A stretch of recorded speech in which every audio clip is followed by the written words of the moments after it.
Hi friends, Shri Guru చరిత్ర నిత్య పారాయణ గ్రంథము అధ్యాయం 2. శ్రీ గణేశాయ నమః, శ్రీ సరస్వతి నమః, శ్రీ గురుభ్యో నమః. కథారంభము. స్వప్నంలో జడలు విభూతి పులితోలు ధరించి దర్శనమిచ్చిన ఆ మూర్తి నామధారకుని మనసుపై చెరగరాని ముద్ర వేసుకున్నది. ఆయనను ప్రత్యక్షంగా దర్శించాలన్న ఆవేదన అతనిలో తీవ్రమైంది.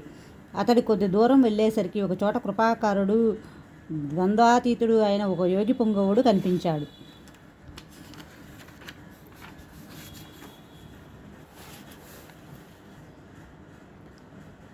ఆయన పీతాంబరము, దానిపై పులిచర్మము, దేహమంతటా విభూతి, జడలు ధరించి ఉన్నాడు. ఆయన సాక్షాత్తు అతని స్వప్నంలో కనిపించిన యోగి. ఆయన దర్శనంతో నామధారునికి రోమాంచితమై, కంఠం గద్గద్గమై, కనులు ఆనంద బాష్పాలతో నిండాయి. అతడు పార్వశంతో నమస్కరించే, స్వామి, నేను శ్రీగురుని దర్శనం కోసం తప్పించి అది లభించకుంటే మరణించాలనుకున్నాను. కానీ స్వప్నంలో మీ దర్శనం అవగానే నా హృదయంలో సంతోషం ఉప్పొంగింది. నామధారకుడు స్వామి శ్రీ నృసింహస్వామి మహిమ గురించి ఎందరో చెప్పగా విన్నాను. మా వంశీయులందరూ ఆయన భక్తులే. అందువల్లనే నాకు ఆయన ఎందు భక్తి కలిగింది. నేను ఎల్లప్పుడూ ఆయన్ని స్మరిస్తున్నాను. కానీ నేనెంత కష్టాల్లో ఉన్నా, నన్నెంతగా ఆయనను ప్రార్థించినా నన్ను ఆయన అనుగ్రహించలేదేమి? ఆయన నాపై ఆగ్రహించారెందుకు అని అడిగాడు సిద్ధయోగి. అప్పుడు నామధారకుడు, స్వామి సద్గురువు త్రిమూర్తి స్వరూపము ఎలా అయ్యారు అని అడిగాడు. సిద్ధుడు, మొదట పరమాత్మ ఒక్కడే ఉన్నాడు.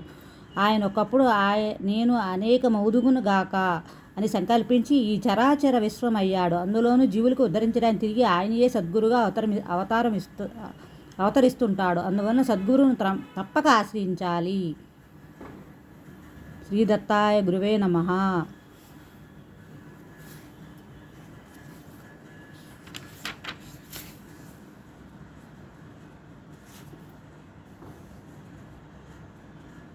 శ్రీ గురుదత్త, జై Gurudatta.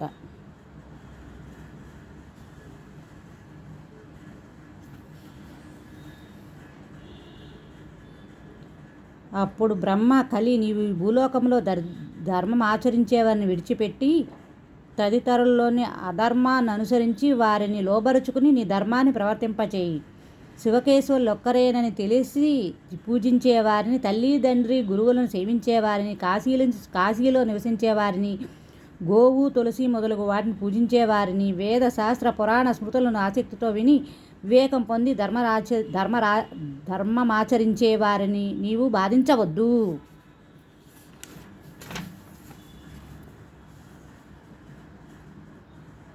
Continuation in the next video.